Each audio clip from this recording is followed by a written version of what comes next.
The story begins on a battlefield with a young knight covered in blood smiling as he tries to catch his breath. Several death beams are blasted at him and his men all of a sudden, suggesting that the battle is definitely not over. The hero stands tall in the explosions, feeling proud that they even made it this far, but they're not done yet. If they can just beat this last force before them, they can win the war. Sadly, just as he's conceiving the thought, a powerful red beam of energy blasts right through him. This laser of death goes through him before he can even realize it, and as he slowly looks down with his bloodshot eyes, he sees the gaping hole in the middle of his trunk. He stares at the massive hole in his chest in disbelief as it burns away rapidly and then falls to his knees in an instant. At that moment, he finally comes to terms with what just happened and the reality dawns on him. It's a fatal blow and there's sadly no coming out of this one, so the hero falls flat on his face and surrenders to death just like his comrades, whose corpses are now scattered all over the battlefield. In his final moments, he lies in a huge pool of his own blood and realizes that his story will end with him not being able to do anything. Just thinking about it drains him even more, and as there's nothing he can do now, he just remains still, allowing his life to flash before his eyes. So, how did this promising young warrior end up in this tragic situation? Well, it all started one day when an unknown threat suddenly appeared in their world and destroyed an entire continent. The one responsible for this calamity became known as the Liquidator, the archenemy of mankind. This celestial world ender went on a rampage, and so a group of warriors was created to protect mankind. This team of heroes included a man named Brian Miller, who survived a giant meteorite without a scratch, and he became known as the world-protecting shield. The second member of this team of guardians was a great sage said to possess power equal to an entire division, and she was known as Bella Albright, the great sage. The team also included Jacob Bloomfield, the divine archer, who took down a high-level dragon in a single shot. But these weren't the only heroes assembled to protect the world, because the strongest swordsman to ever come into existence was also on their team.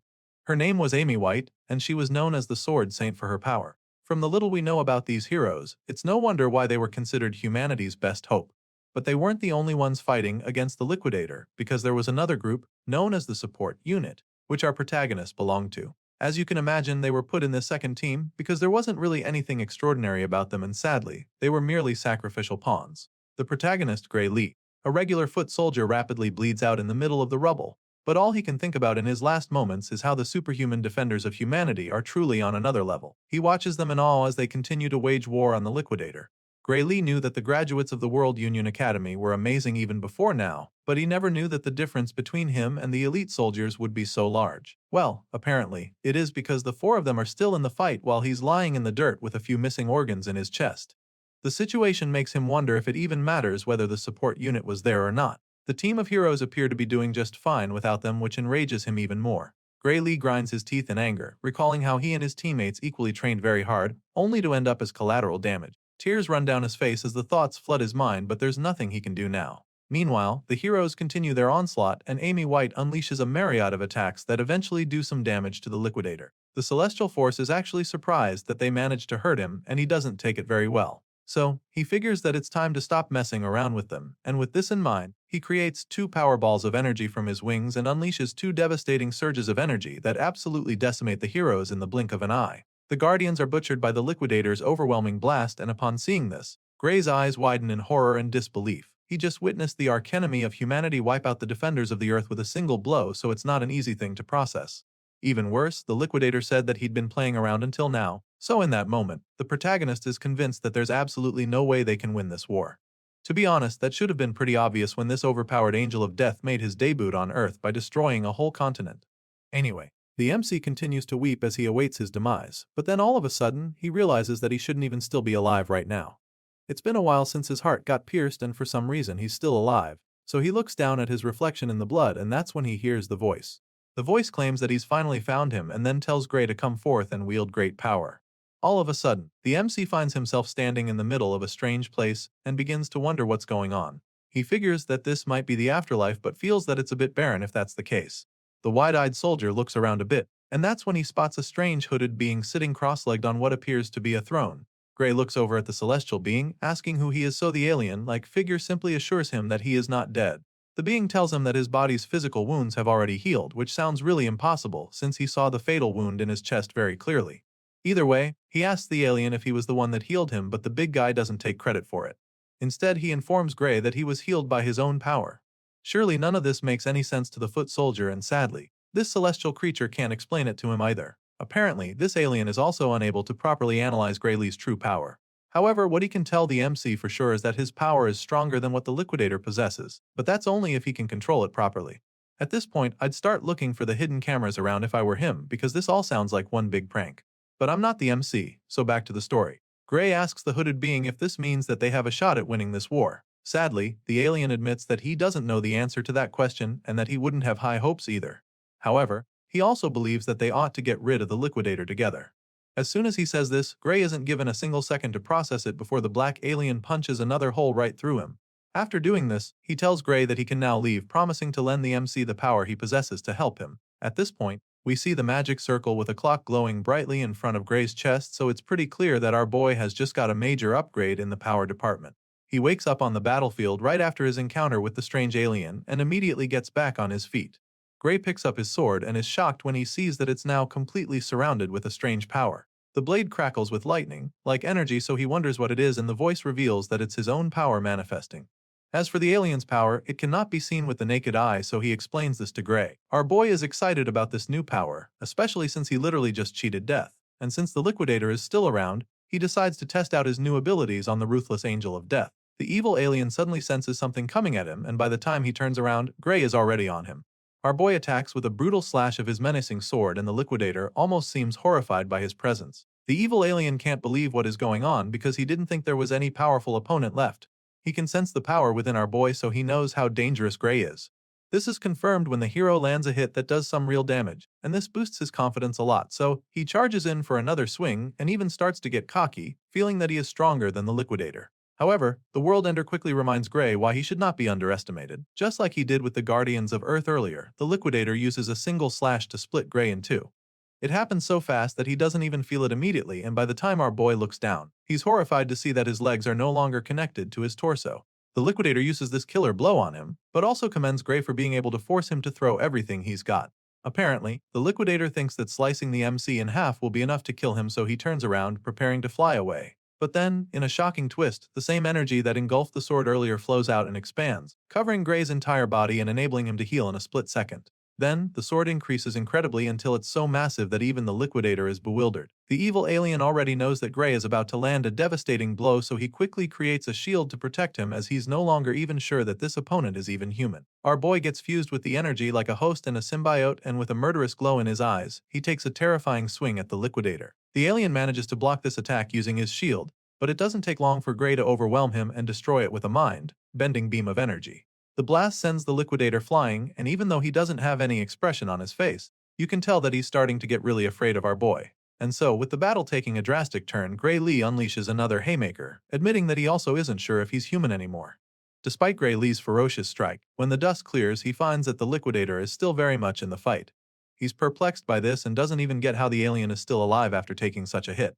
As such, he admits that the Liquidator's strength is truly something out of this world. Now the two powerhouses stand face to face against each other, and mankind's archenemy is still trying to catch his breath. Sure, he's still in the fight, but after seeing what Gray can do, he's not even sure how to attack. On the other hand, the newest hero from Earth is feeling pretty confident that he can win.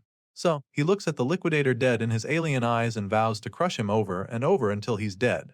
You can tell that he's not even bluffing about this from the look in his eyes, and right after squaring up with the World Destroyer, he unleashes another devastating slash from his mighty sword. The Liquidator tries to dodge it, but he gets hit hard, and this time around, he even bleeds. He groans in agony, calling Gray Lee a monster, but even though he's suffering right now, he has no intention of giving up, and so once again, he decides to stop messing around and go all out against this human hero. The Liquidator heals himself and activates his secret weapon. His entire body begins to glow even more than before, and multiple sets of wings shoot out of his back. The alien also somehow manages to make everywhere go dark and tells the hero that his time is up. That's when Gray looks up in shock to see that the guy turned day into night. The World Ender continues to activate his killer move, and it's starting to look like the tables are about to turn again. However, Gray Lee is not deterred by the Liquidator's little magic trick, and so he charges at the enemy once again with his massive sword to end the fight for good. Shockingly, this time around, he's not able to penetrate the alien's shield despite pumping a lot of energy into his sword. His attack simply bounces off the barrier, leaving him pretty taken aback for a second. He's still trying to understand what's going on when the Liquidator explains it to him. The World Ender tells him that all his attacks are futile because within this plane of true dusk, nothing is capable of harming him. At this point, the Liquidator is feeling invincible. He casually advises our boy to stop his useless resistance and take a look at the stars. Hearing this, our boy looks up at the sky in horror, and his pupils continue to dilate over and over as he stares at the bright light up there. The alien talks about how beautiful it is while Gray is just modified because he knows that the bright light isn't just for show. Sure enough, the powerful ray of death shoots down on him and a cataclysmic explosion follows immediately. After the blast, the dust and smoke slowly clear, revealing the gigantic crater in the ground. The hole is so big that you'd think an asteroid crashed there. Seeing this, the alien is convinced that the human warrior will not be able to revive himself this time around because he is most likely pulverized to dust already. That's what he thought though, but he quickly realized how wrong he was. All of a sudden, bolts of lightning start to appear in front of the crater. The energy rapidly builds up, leaving the Liquidator bewildered once again. He stares at the ball of energy as it enlarges and then, some kind of magic shield with a clock-like appearance pops up right in front of the alien. Upon seeing this, the Liquidator instantly recognizes it and then, the same voice that called out to Gray before, speaks up. The voice is impressed by the great amount of power that the Liquidator has gathered and suggests that it should be enough to take him back. At this point, a wave of horror washes over the alien invader because this voice belongs to the one called Kronos. The Liquidator refuses to believe it, and that's when the black celestial being calls upon Gray Lee. He calls upon the hero, who wields great power and decides to use all of his power to send our boy back to the past. Of course, the Liquidator is furious when he hears this because he knows that it's all part of Kronos' master plan to destroy him. He curses at the black alien for saving Gray, but of course, that doesn't really do anything. Kronos then fulfills his promise by turning back the hands of time, claiming that this is all he can do for the human hero. By sending Gray back to the past, Kronos basically entrusts the gate of the human world to him. Everything fades out afterward, and after it all turns white, our hero suddenly wakes up in the middle of a field. As soon as he opens his eyes, he takes a look around, wondering where he is. That's when he spots the small village down the hill in the distance, and is even more stunned because it just so happens that it's his hometown, Renato Village. Gray is extremely perplexed by this since it doesn't make any sense. The last time he checked, his village had been destroyed for 15 years, so he knows that it shouldn't be here. But then again, in his confusion, he recalls what Kronos said to him on the battlefield. He remembers that the black alien god promised to send him back in time, so after putting all the pieces of the puzzle together, Gray realizes that he's actually in the past. His thoughts are suddenly interrupted when he feels a sharp sting in his hand. He takes a look at his bandaged forearm and immediately remembers having this injury. The wound is from the time when he was being picked on by someone named Belder and a few other bullies. Gray starts trembling in fear at the thought of those bullies. He remembers how badly they beat him up, and he's not ready to go through that again. Unfortunately, he also remembers how strong they were, so he's afraid that he won't be able to beat them. Our boy has been so traumatized by his bullies that just thinking about it sends him into a panic attack. He closes his eyes and eventually calms himself down. From the look of things, it appears that he never even left the village, so he concludes that defeating the Liquidator was probably just a dream. With this in mind, he accepts his fate and makes his way back to the village. He doesn't want to get hurt by the bullies, so he decides to come up with a plan for them when he's feeling stronger. Unfortunately, on the way back home, he runs into the very same bullies in the bush path. He can't believe how bad his luck is, so he just stares at them with a blank expression on his face. We're finally introduced to the leader of the gang, Belder. He claims that they've actually been looking for our boy and complains about how Gray made him go through a lot of trouble to find him. At this point, the MC is probably wishing he could just disappear or teleport elsewhere, but sadly that's not happening. Belder suddenly tosses a sword at his feet and tells Gray to pick it up. Our boy is still in a daze as he's trying to understand what's really happening here, so Belder warns him not to act dumb. And so, he bluntly tells the MC that he wants to have a mock battle, but Gray still doesn't pick up the sword. Instead, he politely declines the invitation, explaining that his injury hasn't fully healed yet. He then thanks the bullies for the offer and tells them he's not joining them till his wounds heal. Of course, these goons aren't the kind to take no for an answer. Belder insists that they have the mock battle, assuring him that it's safe since the blade is blunt. They start moving closer to him like a pack of wolves around injured prey, but Gray refuses to pick the sword. He insists that a blade is still a big chunk of iron no matter how blunt it is, and that it can still be very dangerous, but Belder finally runs out of patience. The bully gets fed up and tells Gray to shut up, claiming that he has no right to say no to him. He makes this clear to our boy and then tells him that he's free to fight without a weapon if he doesn't like swords. Before Gray can even process this, Belder charges at him with his blade, and it actually baffles him because the guy doesn't even mind attacking him when he's unarmed. What the hell happened to this being a mock battle? It's pretty clear now that there's no running from this, so Gray decides that it's time to get his head in the game. Before he was sent back, a former military doctor gave him a piece of advice. It turns out that the reason for Gray's lack of improvement in his swordsmanship was due to an injury he sustained as a child. Thinking about it now, the MC realizes that this might actually be where his life as a loser began. Belder speeds toward him like a runaway train, and just as he's about to land the hit, our boy somehow manages to dodge it by reflex. He's even shocked that he managed to evade a hit and begins to wonder if Belder's strikes were always this slow. Enraged by the first miss, Belder goes on for another swing, only for Gray to dodge it yet again. After avoiding getting hit for the third time in a row, our boy finally realizes that Belder isn't slow. The bully also starts getting frustrated by the fact that he can't even land a single hit, so he curses at Gray in annoyance. Unfortunately, his anger can't even help him now because he just misses yet again, and so our boy realizes that he's actually the one who's gotten faster. The other bullies are stunned when they see how fast the guy is all of a sudden. It's as if he's a completely different person now, so they all watch in amazement as he makes a fool out of Belder. After dodging everything the guy threw at him, our boy finally decides to pick up the sword. He may not have his old body anymore, but he still has the memories of the battles he has fought. Gray bends down to pick the sword and Belder takes the chance to charge at him from behind. Unfortunately for him, Gray casually deflects him with a single swing of his own sword. He sends the bully flying with this strike, and he's even surprised that one nonchalant strike was enough to throw his almighty bully off his feet. Right now, the guy is starting to look a lot like an amateur, so he's starting to think it wouldn't be fair for him to fight him. But then again, he remembers everything that Belder's gang put him through, so he decides that the ringleader doesn't even deserve his pity. After all, it's these same pieces of trash who tormented him because he couldn't fight. Thankfully, that's not the case anymore, so he's more than happy to flex his new skills. He uses another effortless swing to disarm Belder, and after seeing how easily the sword left his hand, he realizes that the bully is actually worse than an amateur. Gray suggests that Belder hasn't been trained on how to receive a blow from a sword. This doesn't matter though. After all, these bullies were the same ones who taught him it's totally safe to beat someone with a sword as long as its blade has been dulled. And so our boy takes a big swing of the so-called blunt sword, and it still somehow manages to cut Belder's body open. The guy's eyes widen in horror as the blood from his shoulder splashes all over his face. He's in utter disbelief, but what's more is the severe pain he suffers so much that he's forced down to his knees. Belder shouts in pain while Gray Lee just freezes in shock because he's equally stunned by what just happened. The blade was supposed to be dulled, so he doesn't get how it still managed to cut the troublemaker. In his confusion, he takes another look at the blade to check if it's really the case, and he confirms that it is actually blunt. As such, Gray realizes that he might have even killed Belder with that slash if he had actually given him a sharp sword. Our boy panics for a second, knowing that he could have killed these kids, but then again, they're the same meatheads who made his life at the village miserable. So, he decides to beat Belder up with the flat surface of the blade instead. This way, he can keep the sword blunt while getting his revenge. He whacks the bully in the face with it, sending him to the ground once again.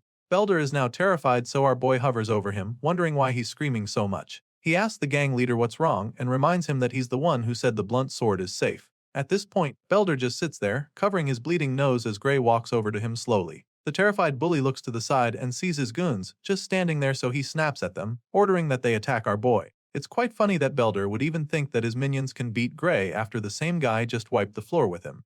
As you can imagine, they're reluctant to even go near him, seeing how strong he's gotten all of a sudden, but they eventually agree to go at him together, thinking they can overpower him this way. The troublemakers charge at our boy at the same time, and Gray just feels sorry for them. He's surprised that they're dumb enough to come at him for another round after what he just did to their leader, but of course, he has no choice but to beat them up too. Belder furiously orders them to kill our boy, as they attack him from all alongs, and this just pisses the MC off. He was going to overlook their misbehavior this time around, but since they clearly all want a taste of his new skills, he decides to show them what he can do. A few moments later, Belder and his goons are all on their knees with swollen faces. They've been so badly beaten that there's steam coming off their bodies and looking at them now. Gray is baffled that these are the same guys he's been so scared of. He remembers that these guys are the ones from the Saria swordsmanship dojo, so he asks to confirm if that's the case, and Belder explains that he's kinda correct. Apparently, they felt like they had gotten strong enough, so they haven't been going to the dojo lately. It's pretty baffling for Gray when he hears them say this, because he can't believe that their current level can be considered strong enough. With this in mind, he figures that he shouldn't expect much from the dojo itself, seeing the kind of students it produced. However, he still believes that it might be useful to him, and so he asks them to introduce him to this dojo they attend. After all, he heard that it's by referral only and would like them to invite him. For some reason, Belder is not really excited to bring Gray in because he'll be too embarrassed if he told his master that he lost a sword fight. He suggests that our boy find someone else to invite him, but he's in no mood to be denied. So, since Belder doesn't want to comply, he decides that they resume their mock fight instead. Before he can even say anything after that, the bully agrees to introduce Gray and starts running toward the dojo, leaving his buddies behind even. Eventually, they're all back in the village, and that's when Belder finally asks Gray why he actually wants to go to the dojo. Apparently, this very dojo has a recommendation slot for the academy, and when our boy asks about it, Belder admits that he also heard something like that. As such, our boy explains that this is the reason he wants to go, by one of Belder's buddies feels that he's already strong enough without going to the academy. Sadly, Gray knows that his current state is not going to be enough to defeat the Liquidator. Even the world's strongest lineup was no match for the World Ender. He remembers the battle, how the Liquidator wiped out all of the Guardians with a single blast. Gray recalls how he couldn't even scratch the alien when he got serious despite using the power that Kronos talked about. Just thinking about it makes him really anxious because he doesn't even know how strong he has to be able to defeat the Liquidator. It bugs him a lot, but at the same time, it's not like he doesn't have any clues. He remembers being able to control the dark power even if it was just for a split second. What he focused on at that moment was the swordsmanship taught to him by the Sword Saint. Gray believes that the outcome of his battle with the Liquidator might have been different if he had spent more time training in the same conditions as the Sword Saint. The hero realizes that this must be the reason why Kronos sent him back to the past. Gray eventually gets to meet the dojo master, but not before she punishes Belder and the rest for getting their asses whooped at her trying to pick on a civilian with the techniques she taught them. This is Saria, the swordsmanship dojo instructor, and right now, she's really disappointed in her students. Belder tries to tell her that it was a mock battle and not them picking on Gray, but she silences him immediately by sending him across the room with a single strike of her sword. The others start trembling at this point, and Saria continues to scold him for making excuses. After all, if beating up an unarmed person is a mock battle, then what she just did to him can be called the same. And just like that, Saria kicks Belder and his gang out of her dojo for good. Of course, they don't even protest because things would get worse for them, so they just run for their lives. After sending them away, Saria apologizes to Gray for all the trouble her former students caused him, but he assures her that there's no need to worry about that, and she thanks him for letting it slide. Once that's out of the way, she goes straight to the point, asking if he wants to get recommended to the academy. When he affirms this, she explains that she needs to confirm his abilities before she can do that. Gray understands this perfectly, so he braces himself for the test to come. Saria tells him that he's free to have the first move and encourages him to come at him whenever he's ready. Sure enough, the hero charges at her in a flash with several powerful slashes that actually surprise the dojo master. She can tell that his swordsmanship is quite practical for his age, and it's as if he's been through countless battles before from the way he's moving. Saria tries to counter a follow-up strike, but Gray just slips under and goes in from the side with blazing speed, which makes her certain that Belder and the others are no match for him. To her, Gray's style is mostly self-taught, but in the middle of each move, she gets a glimpse of swordplay that was taught at the academy, so it makes her wonder if someone there taught him. What she knows for sure is that he's a diamond in the rough with a lot of talent. After a short but intense defending, Sarah decides that it's time to wrap things up, so she charges at him, hoping to overpower him with ease, but he deflects her strike, leaving her quite shocked. She finds it strange that he was able to counter her like that because she expected him to falter eventually. Unfortunately for her, that's not the case because Gray Lee is matching her every move. She just wanted to test his skills a little, but now, she's found herself fighting with everything she's got. Even worse, she realizes that she's actually so afraid of this kid right now. There's a terrifying glint in his eyes all of a sudden, and Saria doesn't know how to handle the overwhelming feeling she's having all of a sudden. Gray taps into that dark energy for a second, which allows him to force the dojo master back for the first time. Meanwhile, Saria refuses to back down. She thought she sensed something ominous just now, but she can't see it anymore, so she concludes that the kid just took a really wild swing to scare her. With this renewed confidence, she goes in for another round to end the sparring session for good. Just when she thinks she's about to land a hit, she's shocked to see that her sword has been slashed. Saria stares at the broken sword in horror and disbelief. The other half is lying on the other side of the dojo, and even our boy is overwhelmed by what just happened. What he just felt is the same sensation as back then on the battlefield when he can feel the dark energy coursing through him, and he's shocked because he didn't think that he has that power even now. While he's still trying to figure it out, she feels the dark energy overwhelm him all of a sudden. The sting is so painful that he falls to his knees like he just had a heart attack, and even Saria starts to get worried about him. With a worried look on her face, she asks him if he's alright, but he can't even answer since he's still fighting for his life. Apparently, his body failed to keep up with the dark power he exerted just now, and so now he's trying to recover. After a few seconds, the pain subsides and he's able to get back on his feet, so he tells her that he's okay. He could barely stand a few moments ago, so after that experience, he realizes that he shouldn't use this power carelessly. Unfamiliar with this situation, Gray wonders if it would be a good idea to tell Saria about his power, but after seeing the puzzled and judgmental look on her face, he decides that it's best not to bother. Even if he told her, she probably won't believe, and it's not like he can control the power to prove what he's saying, so there's no point telling her. With this in mind, he forces a nervous laugh and claims that he just got carried away, which leaves the dojo instructor speechless and baffled by him. Right now, she's still trying to wrap her head around how this kid managed to cut her sword with a dull wooden sword. It's logically impossible, and she doesn't even think he knows what a big deal it actually is. Just then, Saria starts staring at him suspiciously, and when he notices, he nervously asks if there's something wrong. She can tell that he's hiding something and doesn't want to talk about the wooden sword he cut in two in one blow, so she lets it slide and changes the topic back to the academy recommendation he asked for. Gray confirms this once more, claiming that he hears she could give him one. In response, Saria admits that she actually could give him a recommendation to the kingdom's finest educational institution, the Royal Academy of Swordsmanship. However, she tells him that she cannot recommend that he go there. Her next statement comes like a blow below the belt to our boy as she tells him that he's not suited for that place. Gray starts beating himself up for it the moment she says this, thinking about how he always knew he wasn't strong enough yet. After all, he could hardly do anything against her except in that last moment, so he's not surprised that she's not impressed enough. He's still feeling sorry for himself when she completes her statement, informing him that the place he should aim for is the World Union Academy, and his eyes almost pop out of their sockets when he hears this twist.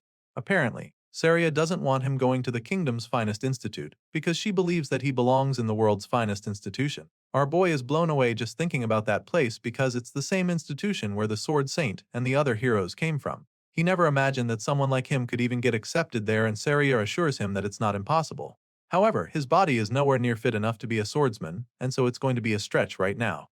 In the Royal Academy, she feels that he'll be able to take it with his skills, but it just won't cut it in the World Union Academy, and so, she's really perplexed by the young man in front of her, because she doesn't get how on earth someone can acquire such skills with a feeble body like his. Gray Lee knows that she's right. Everybody from that academy is a genuine monster, so with a body like this, he doesn't even stand a chance of competing with them.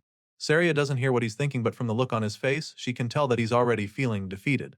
So, she asks him why he's giving up when there are still 9 months until the entrance exam. It means he's got a shot, but he also feels that 9 months is not enough, and the dojo instructor agrees with him. It's actually not enough, but she encourages him to trust her. Clearly, Saria wants to take him as her student for the next 9 months, but she also needs to know if he's ready to suffer for that long. Obviously, he doesn't want to suffer. I mean, no one does, but he knows that he needs to, so he makes up his mind and asks Saria to take him in for the next 9 months. The dojo instructor is excited to hear him say this, claiming that it's a great answer. But the happy look is quickly replaced by a terrifying grin that scares Gray, and that's when she decides that it's time to begin his hell. Our boy's intense training begins from day one, and after pushing his physical abilities to the limit, Saria pumps him full of proteins. She makes him train even when he's not in the mood and forces him to eat whether he likes it or not.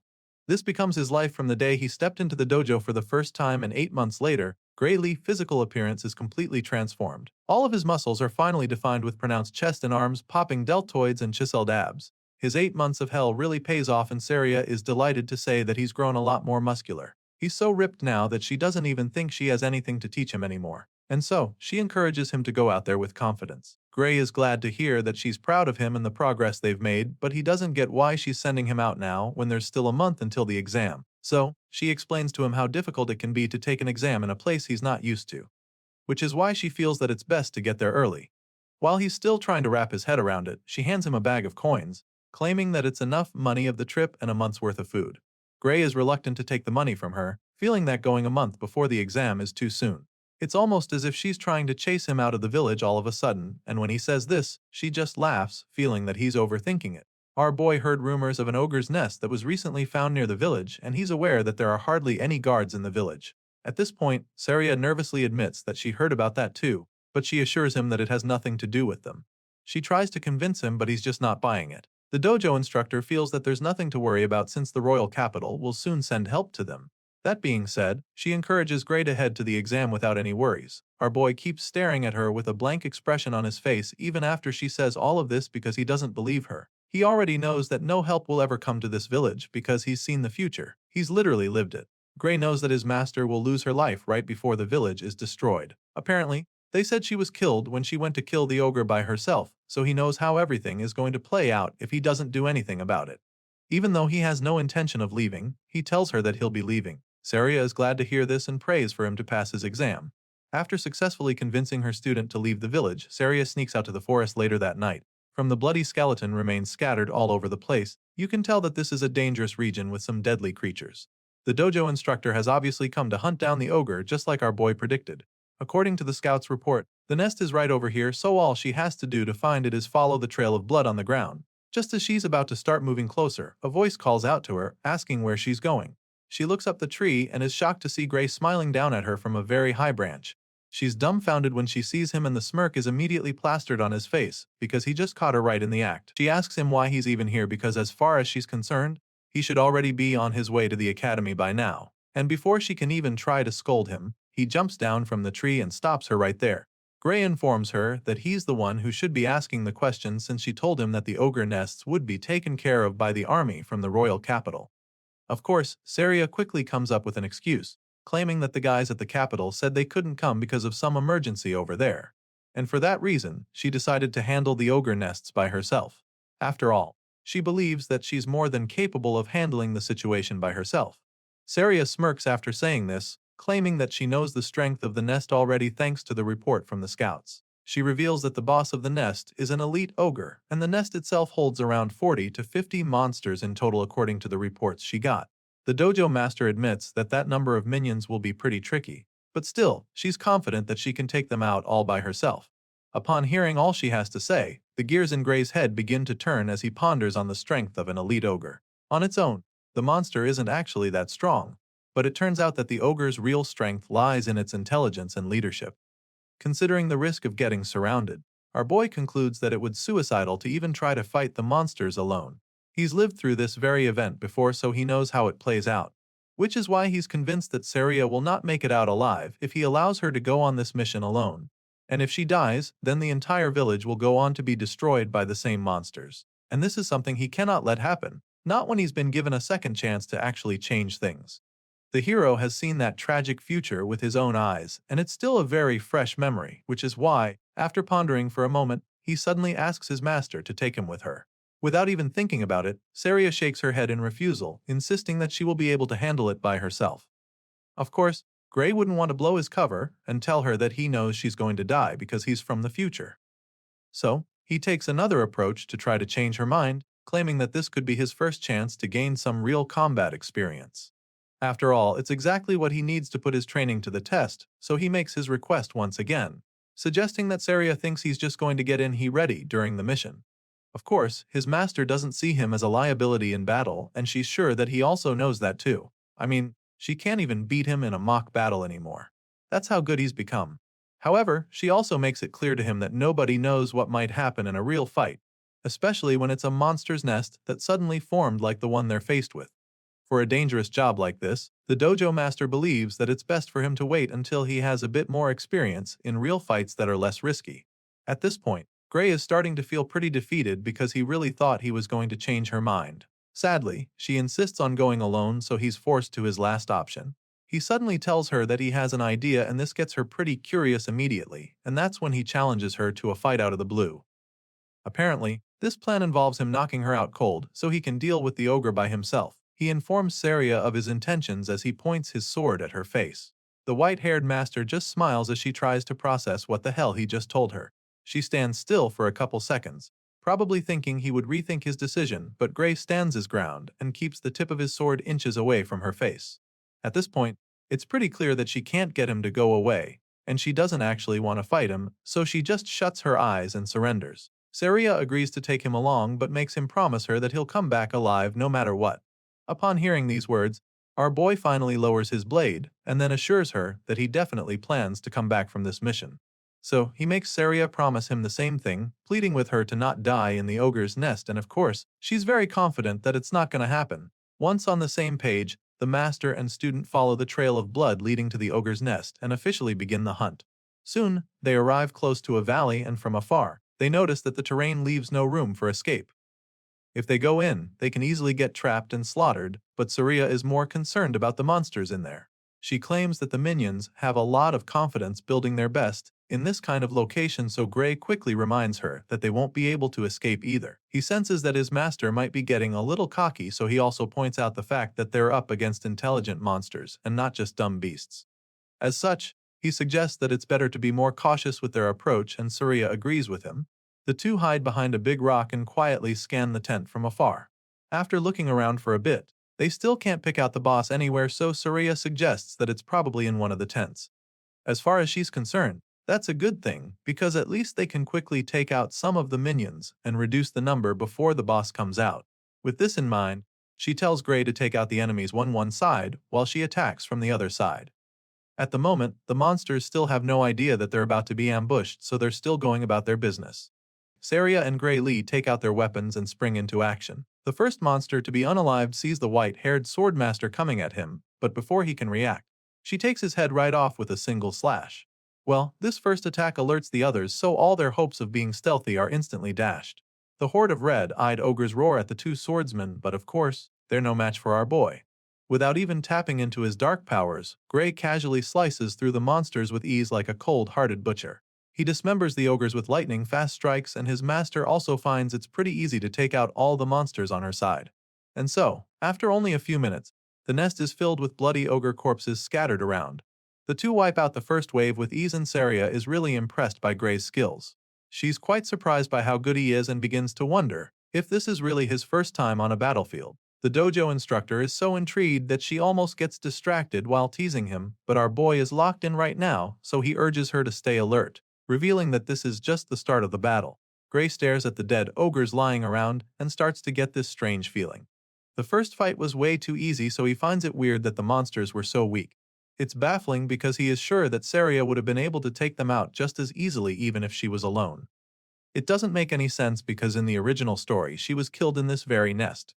At this point, Gray realizes that something really horrifying must be inside that tent. He peeks into the dark tent as the thought crosses his mind, and that's when a terrifying pair of eyes glare at him from the darkness.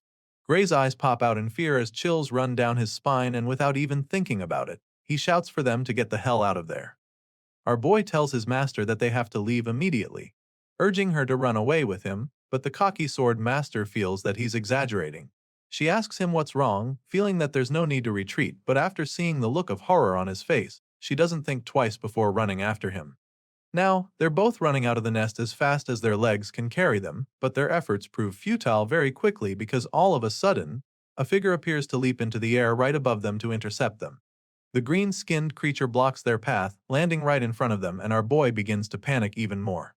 Saria, on the other hand, gets really excited because she thinks she's finally getting her chance to face the elite ogre. Unlike the weak minions they wiped out a while ago, this ogre is a lot larger with a big helm and a massive axe, big enough to chop down trees with a single swing. Rather than being terrified, the dojo master goes on and on about how honored she feels that the boss came to them itself. In a shocking twist, this giant ogre on steroids isn't even the boss, and Gray is the one who breaks the news to her. It turns out that the real boss is even far more powerful than the juggernaut standing in front of them. At this point, Saria turns around to see the army of orges charging at them with the real boss standing at the back, exerting an overwhelming surge of power from his body. For the first time, the white-haired swordmaster feels afraid, and before she can even process all her emotions, they're surrounded by a swarm of axe-wielding orges.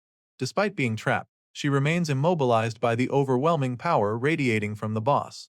It's at this point that Gray reveals they're up against something far stronger than the elite ogre. What they have on their hands right now is an ogre general, and the nest they just attacked belongs to the ruthless green abomination. Saria finally snaps out of her daze and admits that an ogre general is not a monster they can handle on their own. It's now pretty clear why the entire village got wiped out, sadly. It looks like history is about to repeat itself because they're currently outnumbered and outgunned. Seeing how dire the situation is, Saria suggests that they just kill the brute in front of them and keep running. Without any hesitation, she desperately charges at the helmed ogre with her sword, hoping to quickly finish him off, but the guy is no pushover either. He blocks the first strikes, which surprises Saria, but she goes again and is able to land a hit on his shoulder.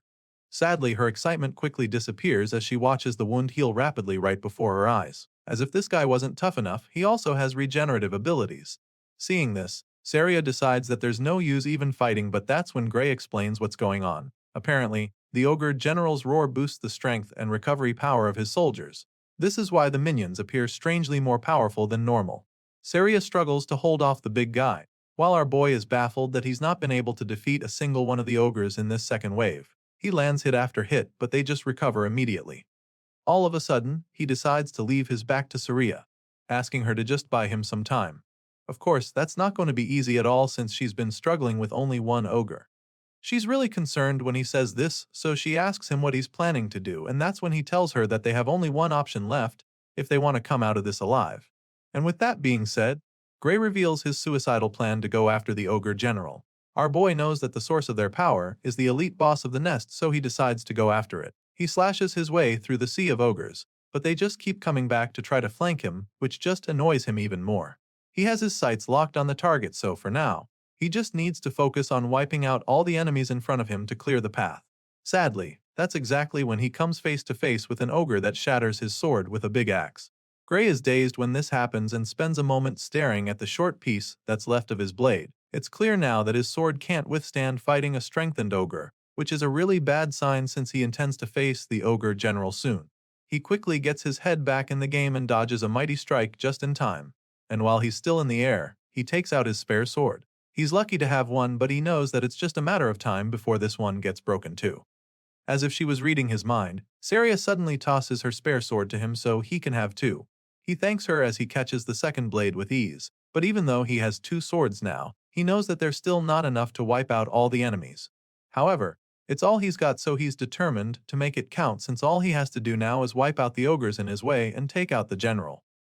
With this renewed sense of hope, our boy runs through the wave of orges standing in his way like a bolt of lightning. He moves so fast that some of them don't even see him coming, but in the process, he takes a few hits and even gets slashed in the face. Still, this doesn't deter him as he pushes on relentlessly through the horde of bloodthirsty monsters. The general notices the hero getting close, so he lets out another powerful roar to strengthen his soldiers even more. This is a twist that our boy didn't see coming at all, because he didn't even think these ogres could get any stronger. Sadly, they're mutated in a flash and the fight becomes several times more difficult. He's no longer able to push through, and at this rate, it's only a matter of time before he and his swords are crushed. Gray realizes that the general saw right through his plan, which makes him admit that the boss is truly very intelligent. It's obvious now that the boss's high intellect isn't just for show. Our boy continues to struggle in the fight, and he almost gets squashed but quickly gets out of the way and regains his footing. He creates some distance between himself and the monsters and decides to change his approach. He doesn't have the time or the power to deal with these minions anymore, so he attempts to run past them without actually fighting them, but this plan is quickly thwarted when one of the ogres suddenly tackles him like an NFL linebacker. The hero suddenly finds himself immobilized as the monster refuses to let go, and as if that's not enough, an even bigger ogre comes around with a massive axe to split him in two.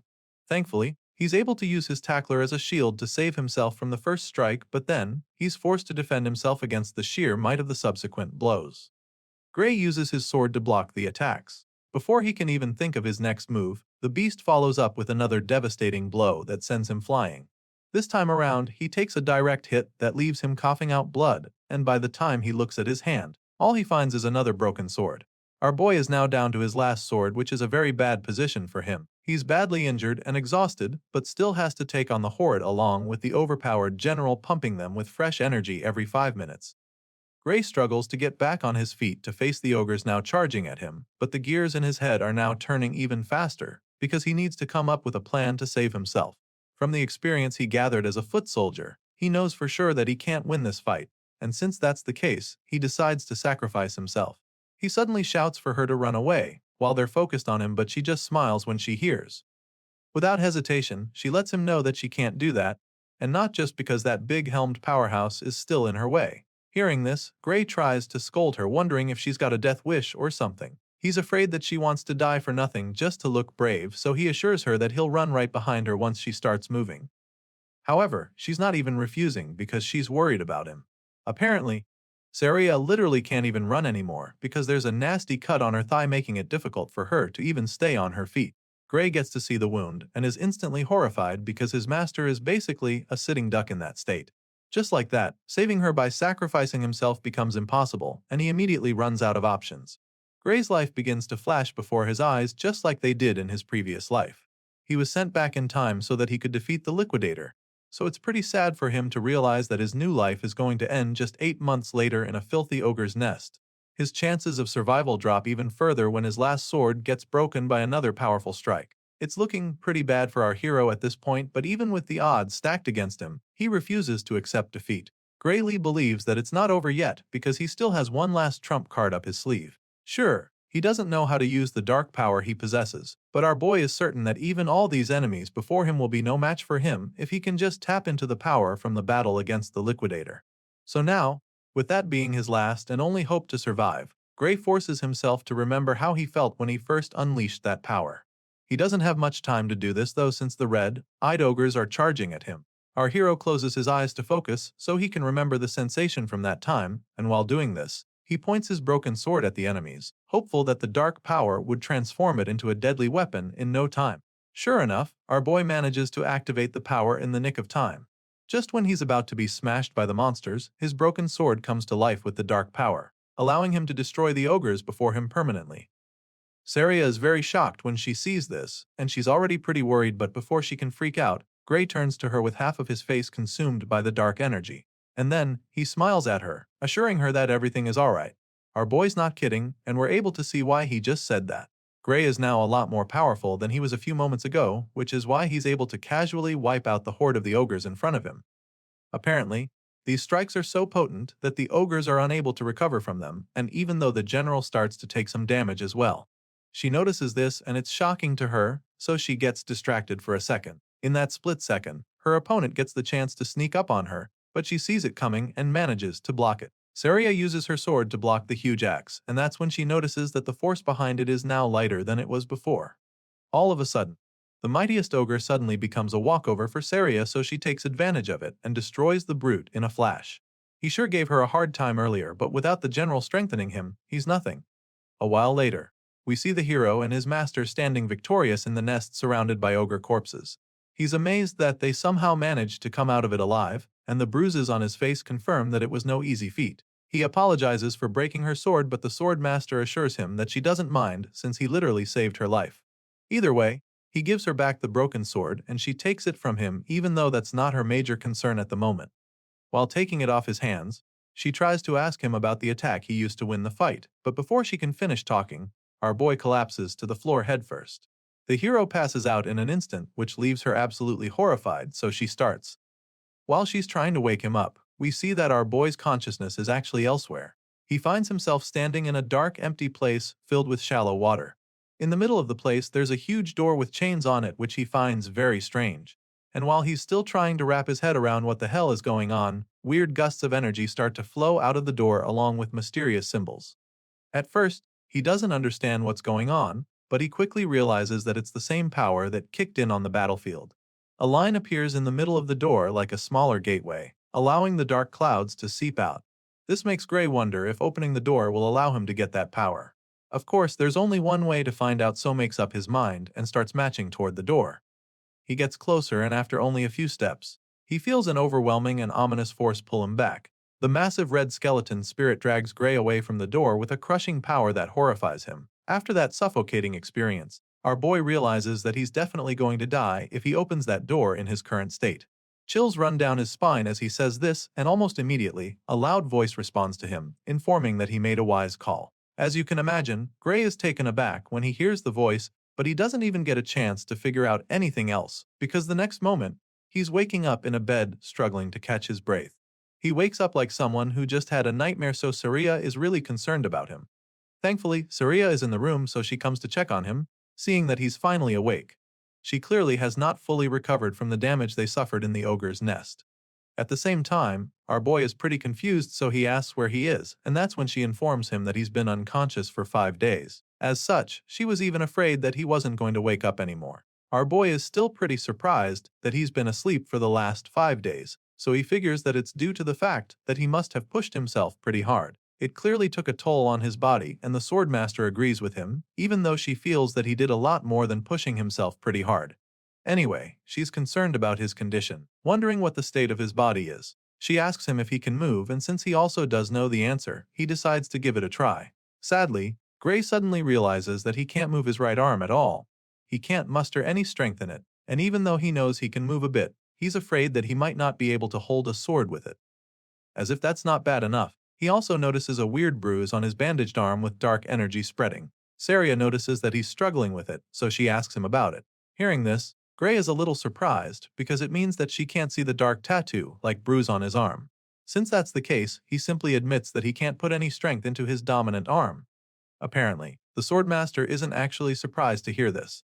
It's just as she thought, and so she also knows that it won't heal back to normal anytime soon. After all the bones in his right arm are in pieces. Clearly, the hero didn't know about this, especially since it doesn't even seem hurt at all from the outside. He explains this, and that's when she tells him that they've already treated it with a magic potion. For some reason, our boy doesn't like the sound of that at all. He stares at the empty potion bottle in shock and panic, because the last time he checked, such things were extremely expensive. However, his master assures him that he shouldn't worry about it, because the village chief was the one who gave it to them. He's shocked to hear this too, because he can't even wrap his head around why the chief would give a potion to someone like him. The moment he says this, she sounds baffled that he'd talk like that, and that's when she informs him that he's literally the hero of the village. Of course, this doesn't even make any sense to him, so he just stares at her in bemusement. He's still processing what she just said when someone bursts into the room, asking for him. He recognizes the loud voice, so he immediately jolts up from the bed to greet the village chief. He nervously tries to start thanking the man for the magic potion, but the chief cuts him off, stating that they're the ones who should be thanking him. He helped them kill a freaking ogre general, the same monster that couldn't be scratched even after rally the forces from the surrounding town gathered to fight it. The chief is certain that the entire village would have been destroyed if Gray hadn't killed the monster, and he's not wrong. So once again, he thanks our boy for his help and places the potion bottle back in his hands. After all, if it wasn't for him and Saria, nothing would be here right now, not the village, not the people, and not even the potion itself. The hero tries to be all modest about it, suggesting that the chief is exaggerating, but the man claims that he all knows he's just stating things as they are. Upon hearing these words and after seeing the look in the man's eyes, Gray realizes that the chief is probably right. In the world before he was sent back in time, this village was supposed to have been destroyed by the ogre's attack. So, indeed, if it wasn't for him, they wouldn't be standing here right now. Seeing how puzzled Gray looks, the chief offers to explain in great detail to him what he's done if he still doesn't realize its significance. Moving on from that, he asks our boy if he's really going to take the entrance exam at the World Union Academy. It turns out that our boy had forgotten all about the one thing that made him train hard for the past 8 months. So, when the chief brings it up, it's like a dagger to the heart because he realizes how much he's messed things up. He went after the ogres just over a week to the entrance exam, and he's been asleep for the past 5 days in this infirmary, which means that he only has 2 days left till the main exam. Getting to the World Union Academy alone takes 3 days on foot, so walking there is no longer even an option. He could get there in a day on horse, but he doesn't have that kind of money, and so he summons the courage to ask the chief to lend him a horse for his trip. Surprisingly, the man already knew he'd make this request, which is why he had already prepared the best horse in the whole village for Gray in advance. The chief believes that our boy should be able to get to the academy in no time with the legs on that horse. While the man is busy bragging about his pet, Saria tells the hero that they would have carried him to the exam in his sleep, even if he hadn't woken up today. After a while, our boy gathers enough strength to stand, so he walks to the door, and as soon as he goes outside, he's greeted with a huge crowd of villagers thanking him and wishing him success in his exams. They're all grateful to him for saving the village, and while most of them are holding up posters, one guy walks up to him with a sack as a gift. Gray asks what it is, and the man claims that it's something the whole village chipped in for him.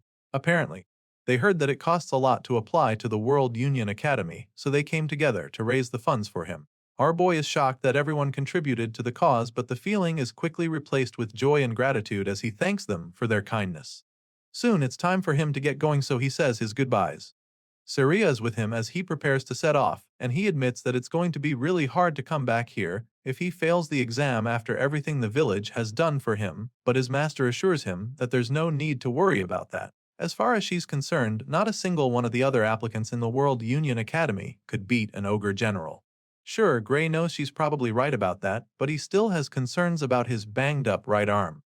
Hearing this, Saria simply asks if his left arm is good, which he confirms. Of course, it's not his dominant arm, so he's not sure about using it, but she insists that it's good enough to good him in. She also doesn't think he needs to use that dangerous power inside him, but he feels that the entrance exam might be tougher than they think. Thinking he can pass with just one arm seems a bit like a stretch to him, but Saria assures him that it's going to be fine because she trusts that the Academy's examiners won't be so blind as to overlook his ability. If there's one thing she can guarantee him, it's that he'll definitely pass the exam. At this point, our boy has already mounted his horse, ready to set off, so he thanks her once again for the pep talk, feeling a lot more confident. Just like that, our hero sets off on his journey to begin the next chapter of his new life. In the previous world, this village was destroyed, but he knows that the enemy of mankind still exists here. However, he also knows that this world is no longer the same as the old one, because the future can be changed with this power that he now possesses. Soon, our boy arrives at the capital, and the first thing he does is thank the beautiful horse that got him there.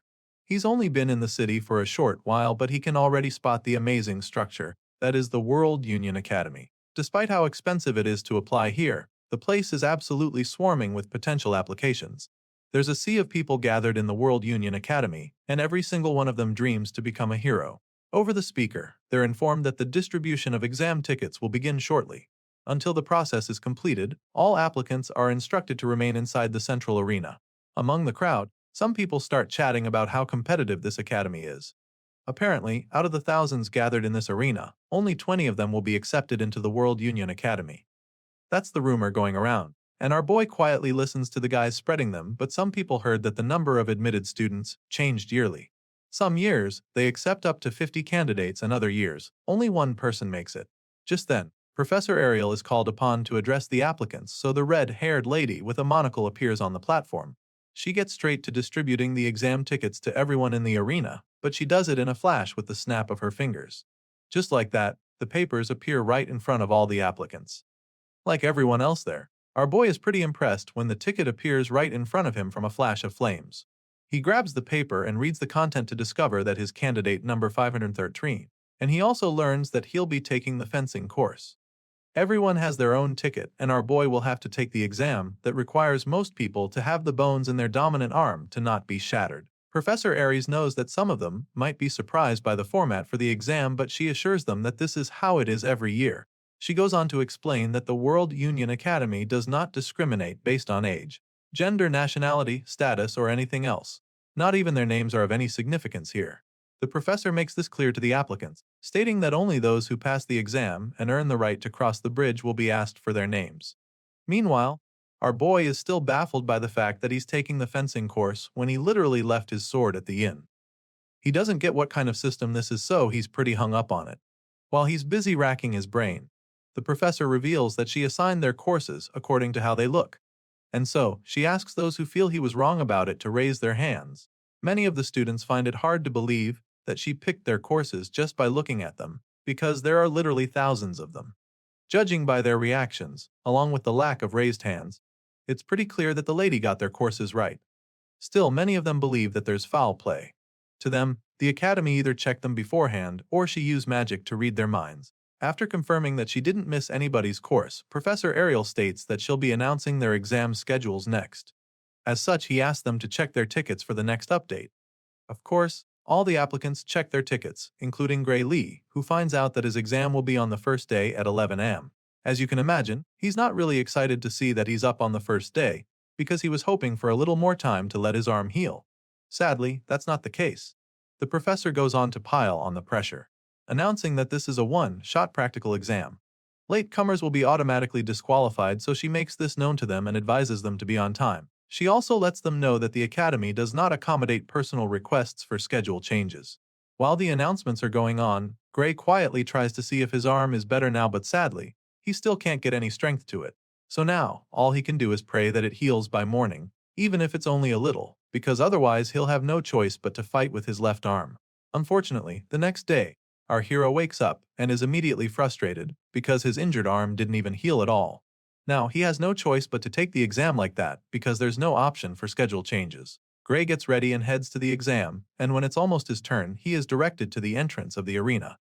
While waiting for his turn, he tries to calm down, reminding himself that he shouldn't be pessimistic about this right now. As he tries to maintain positive thoughts, he realizes that his left arm is still fully functional, and he can even move his right to an extent. With this in mind, he comes up with an idea. Gray concludes that he needs to use the little time he has left to watch the examiner's moves and prepare for them. Our boy believes that what he needs to do now is study his opponent and find an opening to strike. At this point, we get to see the current application in the arena. The examiner tells him to take the first move, so the brute with the big sword charges at him like a bull. He moves pretty fast and successfully takes a swing, but he misses and strikes the floor instead, just missing the examiner by centimeters. He's puzzled when he sees the chill examiner nonchalantly standing with his hands behind his back after evading the attack. The experienced teacher casually avoided the hit, which pisses the applicant, so he angrily goes in for another attack. This time, with an even more devastating swing to the side, but once again, the examiner makes his attack fruitless. He blocks the second strike with his sword, leaving the hothead in disbelief. And once the guy is stunned, he follows up with his own counterattack to quite literally sweep the guy off his feet. The examiner sends the guy crashing like a tumbleweed, and by the time he stops rolling, he's sitting on his butt without his sword and a broken arm. Seeing this, the veteran concludes his exam and asks him to exit the venue with his weapon. Of course, our boy witnessed everything that just happened, so a smile of acceptance creeps up on his face, because now, he knows without a shadow of a doubt that he's cooked. The examiner calls his number and he just starts walking into the arena. In his mind, all he can do now is go on stage and quietly take his L before going back home, because if that tough guy couldn't even land a hit with perfectly good arms, then what are his odds? Just like he did with the last guy, he tells Gray to make the first move. Sadly, our boy is even struggling to hold the sword properly right now. He can feel the pressure even more now, so he doesn't even think he stands a chance. Nevertheless, he's not a quitter, so he reminds himself that he still has to do whatever he can. With this in mind, he charges at the veteran with his blade, and during that run-up, one of Saria's teachings runs across his mind. He remembers her telling him that a sword isn't swung with just one's arms. She taught him to channel the power generated by his entire body through his arms instead, and now that remembers, he decides to do just that. Even if his right arm is powerless, he knows that he can still drive the force through his other muscles. So, he gives it a try and takes a very decent swing. The examiner dodges the strike, of course, and Gray isn't shocked, since it's not like he can fight the way he usually does. If swinging a sword without arm strength was not easy, no one would bother training their body in the first place, so he sucks it up and shoves the excuses far down below so that he can focus better. Despite being pretty much handicapped, Gray manages to force the instructor to attack him very quickly, but that is when he notices something strange. All of a sudden, the examiner's sword strike starts to look a lot slower than before. It's just like what happened with Belder, but the difference here is the insane force that comes from those apparently slow attacks. However, Gray can still tell that this man's speed and technique doesn't even come close to his master's. With this in mind, he feels that he might be able to make up for the difference in arm strength if he can just stick to the swordsmanship that he learned from her. So, that being the case, our boy goes into beast mode in the blink of an eye. He unleashes a barrage of sword slashes on the examiner, forcing the guy back faster than he would have imagined. He makes the instructor fall back a lot while trying to block the hits to the point that the man almost loses his footing. On top of that, the guy still looks very slow in Gray's eyes, so now he's starting to think that this examiner is not even nearly as strong as he thought before. In that moment, Saria's words play back in his mind as he remembers her assuring him that he would pass. So now, with the way he's dominating the examiner, he's feeling a lot more confident that he can actually do this. And with that, we end the episode. What do you think of this series? Let me know in the comments. Until next time.